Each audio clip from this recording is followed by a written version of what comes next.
Assalamualaikum warahmatullahi wabarakatuh. Waalaikumsalam. Selamat malam, salam sehat, salam bahagia, dan salam sejahtera untuk kita semua. Alhamdulillahirrabbilalamin, wassalatu wassalamu ala asrofil anbiya'i wal mursalin, sayyidina wa maulana Muhammadin wa ala alihi wa sahbihi ajmain, amma ba'du.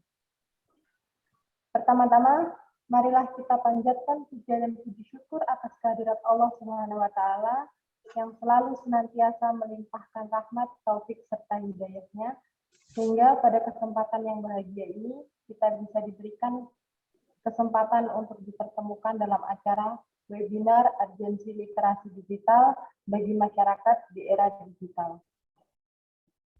Untuk mempersingkat waktu, sebelum acara webinar malam hari ini dibuka, maka perkenalkan saya Lucy Aprilia sebagai pembawa acara untuk membacakan susunan acara pada malam hari ini. Yang pertama, pembukaan. Yang kedua, doa. Yang ketiga, pemaparan materi yang akan disampaikan oleh Bapak Faridin Madani. Yang keempat, sesi tanya-jawab. Yang kelima, penutup. Baik, melangkah ke acara selanjutnya. Agar acara webinar pada malam hari ini diberikan kelancaran, marilah kita berdoa menurut keyakinan dan kepercayaan masing-masing. Berdoa dimulai.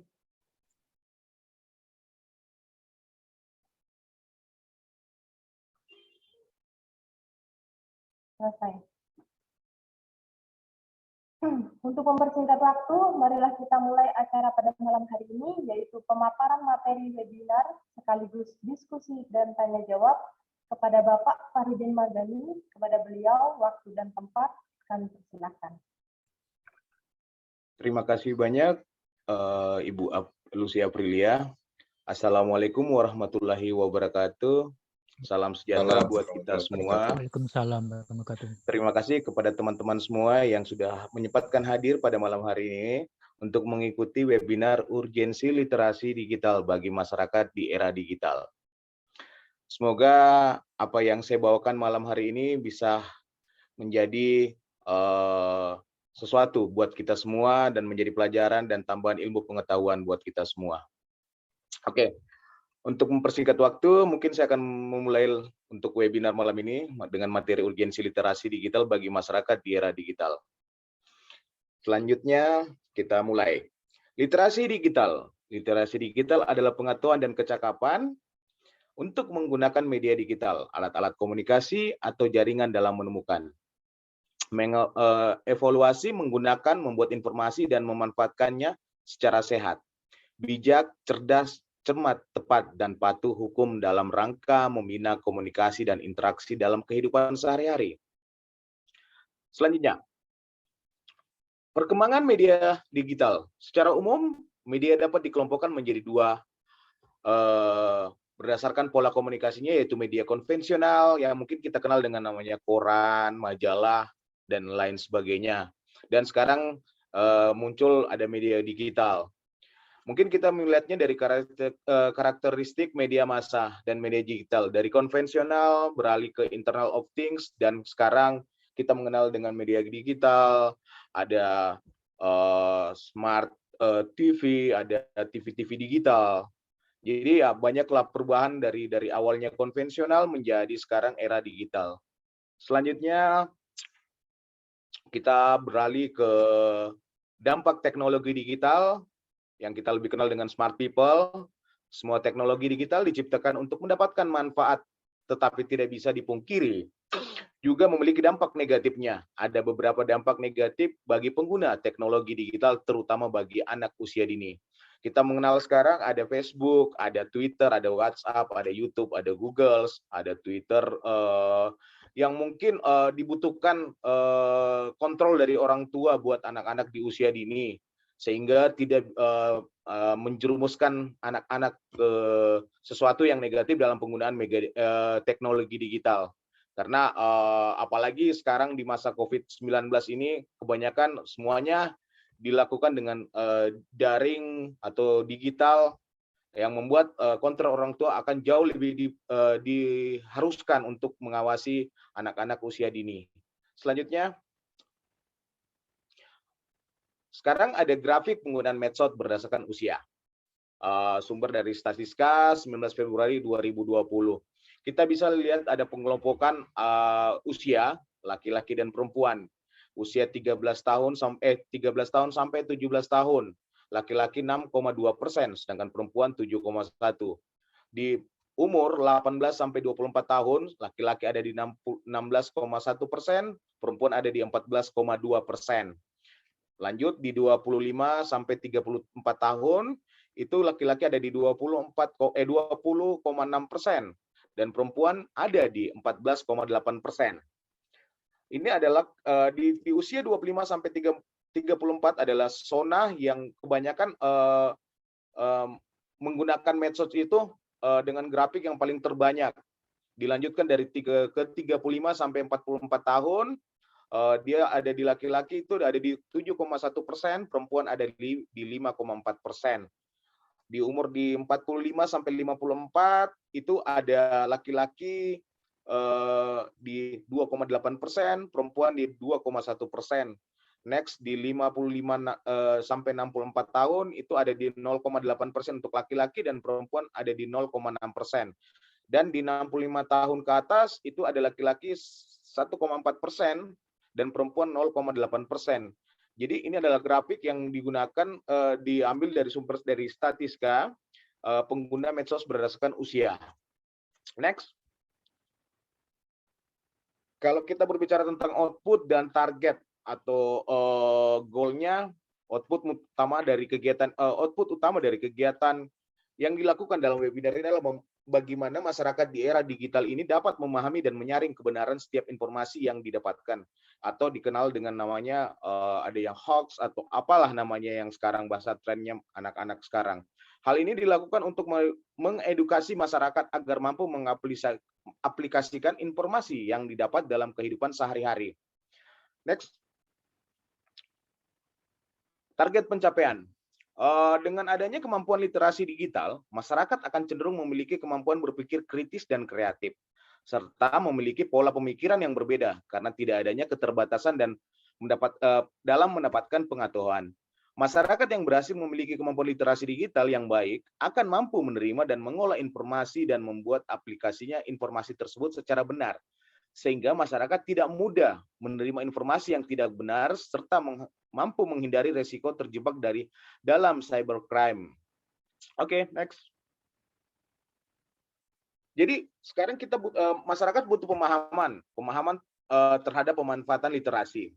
Di bidang ekonomi sekarang itu perkembangan alat pembayaran menggunakan scan QR atau aplikasi mobile banking. Di bidang pangan, contohnya penggunaan mesin produksi makanan. Di bidang komunikasi dan informasi, contohnya penggunaan smartphone dan dalam mencari informasi.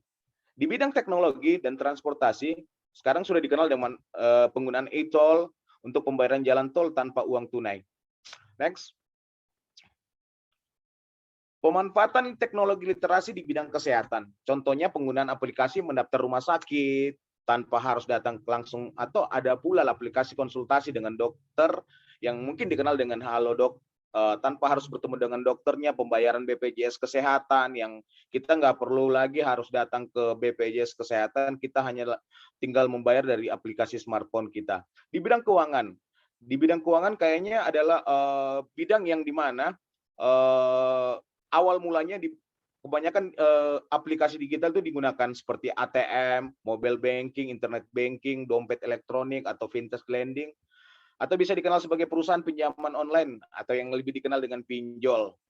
Namun penggunaan teknologi digital ini perlu diimbangi dengan kecakapan agar memperoleh manfaat optimal serta mewaspadai resiko yang melekat antara lainnya fraud atau terjebak pinjaman yang memberatkan. Sekarang lagi tren memudahkan kita untuk melakukan pinjaman dari smartphone kita, tetapi kebiasaan orang di Indonesia lebih banyak lebih senang minjamnya tapi lebih susah untuk mengembaliinnya. Jadi banyak sekarang yang terjebak dengan pinjaman online. Di bidang pendidikan, contohnya penggunaan aplikasi untuk pembelajaran secara online, apalagi di masa COVID seperti ini, hampir semua sekolah-sekolah itu melakukan pembelajaran dengan daring tanpa tatap muka kayak gitu untuk COVID-19 ini tidak banyak berkembang dan bisa bisa selesai pandemi ini. Next. Sekarang solusi untuk mengatasi urgensi literasi. 1. Dengan merekrut dan meningkatkan kualitas guru sehingga seluruh pendidik atau guru-guru yang memenuhi kualifikasi terlatih secara profesional, memiliki motivasi dan mendapat dukungan. Kedua, mengatasi masalah gizi sedini mungkin melalui penyediaan makanan tambahan di sekolah mulai dari pendidikan anak usia dini sampai sekolah menengah atas. Ketiga, membangun dan meningkatkan infrastruktur pendidikan terutama penyediaan listrik, perpustakaan, lab komputer, dan akses terhadap internet, serta peningkatan infrastruktur ICT yang sangat ini tertinggal di ASEAN. 4. Memasukkan kembali buku bacaan wajib ke dalam kurikulum. Kelima, membudayakan peserta didik yang melek literasi digital dalam dunia pendidikan. Keenam, mengembangkan materi literasi informasi pada tahap evaluasi hasil sumber informasi yang ditemukan dengan komponen berpikir kritis. Next. Di akhir webinar ini, pada kondisi pandemi COVID-19 saat ini, membuat masyarakat diminta untuk mengurangi tatap muka dan lebih mengutamakan penggunaan digital atau daring. Maka perlu ada edukasi agar masyarakat dapat memanfaatkan ruang digital lebih baik. Melalui literasi digital ini, era digitalisasi saat ini mengharuskan manusia untuk beralih dari lebih dekat dengan online. Mungkin dengan cara work from home, atau apalah namanya sekarang. Yang pasti saya berharap bahwa apa yang saya kemukakan malam ini, saya bagikan ke teman-teman peserta webinar malam ini, mungkin bisa membantu untuk kedepannya bahwa teknologi digital sangat dibutuhkan, bukan karena hanya pandemi saat ini, tetapi untuk kedepannya, karena nantinya semua apa-apa yang kita lakukan semuanya akan serba digital dan akan dikontrol dari smartphone kita, dari laptop, dari komputer, dan semuanya. Sekian dari saya untuk materi malam hari ini. Salam sehat, salam sejahtera. Terima kasih dan sampai jumpa lagi. Baik, terima kasih kepada Bapak Farudin Madani atas pemaparan materinya. Melangkah ke acara selanjutnya, yaitu sesi tanya jawab. Kepada hadirin dipersilakan mengajukan pertanyaan. Selamat malam, Bapak Farudin. Mohon izin bertanya ya. Silakan. Dalam perkembangan di era teknologi sekarang ini kan kita disuguhi dengan bermacam-macam teknologi ya. Kalau perkembangan di Indonesia ini kan sangat maju ya. Di era-era setelah ini, tahun 2000-an ini. Kita ambil contoh aja, misalnya kayak kita aplikasi Gojek. Nah, aplikasi Gojek juga itu kan dampak dari suatu perkembangan teknologi. Cuma yang jadi masalah kadang para tukang ojek yang tradisional itu kan ketinggalan zaman juga itu. Jadi mereka juga ada yang pro dan kontra. Malah banyak yang sekarang kasus-kasus di berita-berita juga itu kan ada yang rusuh, bentrok dan lain-lain kita gitu. Itu contohnya juga. Terus contoh lain juga itu kan kita taksi. Taksi sekarang juga pada sepi gitu, Pak. Karena apa? Kadang misalnya kalau mau order taksi kita tinggal Gojek atau Grab. Mobilnya juga udah banyak. Nah, taksinya kan juga sekarang sepi. Gitu. Akhirnya pada gulung tikar taksinya. Taksinya akhirnya dilelang gitu. Nah, mengenai perkembangan teknologi di Indonesia itu kira-kira apa gitu Pak? Dampaknya gitu dari teknologi. Oke. Terima kasih Mas Andri untuk pertanyaannya. Jadi yang terjadi saat ini adalah mulai bergesernya industri-industri yang konvensional seperti Mas Andri bilang tadi, ada ojek yang tradisional dan ada yang sekarang ada Grab atau taksi yang dulunya Bluebird atau apalah namanya kayak gitu, sekarang Gojek kayak gitu. Yang pasti sekarang mau nggak mau dengan pandemi 19 ini membuat teknologi mungkin banyak kemajuan, Mas. Jadi di kalangan UMKM yang seperti Mas Andri bilang tadi itu dipaksa untuk lebih melek teknologi yang berkecimpung di dunia digital agar bisnis mereka tetap bisa berjalan, Mas. Karena di masa pandemi seperti ini pemerintah memaksa masyarakat untuk melek teknologi, Mas, agar semakin terbiasa, mungkin terutama di masa pandemi ini, Mas.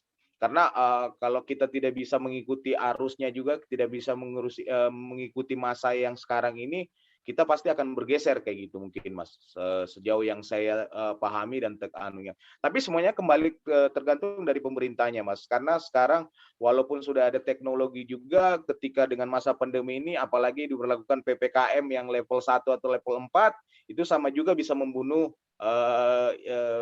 bisnis dari teman-teman UMKM kayak gitu, Mas. Karena kan kita dipaksa juga untuk bagaimana cara cari duit, tetapi dengan regulasi pemerintah yang adanya PPKM, itu kan bisa menghambat juga, Mas, kayak gitu, untuk industri kecil seperti ojek atau Grab atau apapun namanya di saat ini. Mungkin itu aja mungkin Mas, dari saya, Mas. Terima kasih, Mas Andre.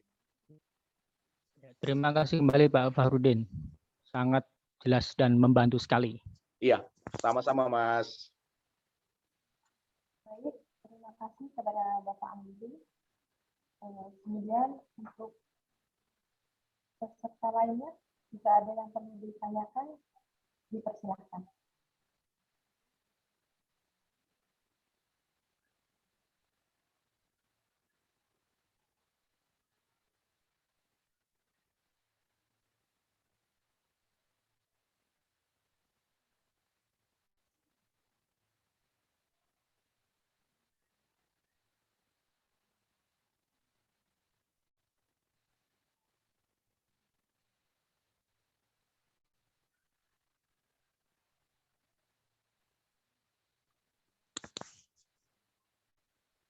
Mungkin boleh saya lagi, Bu Lucy, yang tanya ini kayaknya pesertanya Kayaknya ada Mas Harul, sambil menunggu yang lain. Mas Andri yang atau yang raise lain. hand. Oh iya, Mas Harul, silakan. Ya boleh, selamat malam semuanya rekan-rekan. Ini sangat keren sekali, yang menarik, materinya juga menarik. Apalagi topik yang dibawa ini bertujuan sepertinya untuk mencerdaskan bangsa ya teman-teman. Yang ingin saya tanyakan, kalau kita runut dari pertanyaan sebelumnya dari Pak Andre itu, banyaknya usaha itu yang tumpang tindih ya, dari ojek konvensional ke ojek online, yang artinya itu menurut saya memang bentuk dari perkembangan zaman itu sendiri. Nah, inilah tujuannya literasi digital. Nah, pertanyaan saya, bagaimana sih kita mengedukasi rekan-rekan kita yang memang cenderung pemikirannya itu konvensional dengan perubahan teknologi seperti ini.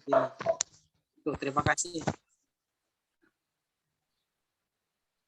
Oke, terima kasih Mas Sahrul untuk pertanyaannya.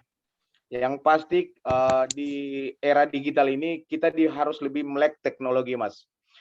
Bagaimana caranya mungkin kita mensosialisasikan ke teman-teman Gojek atau apapun namanya, yang mungkin yang harusnya sekarang harus beralih ke digitalisasi dari konvensional kayak gitu. Mungkin saya cuma berpikir bahwa sebenarnya di era digitalisasi ini peran serta pemerintah dalam hal untuk meningkatkan atau naik kelas dari konvensional menjadi era digital ini sangat-sangat dibutuhkan, Mas.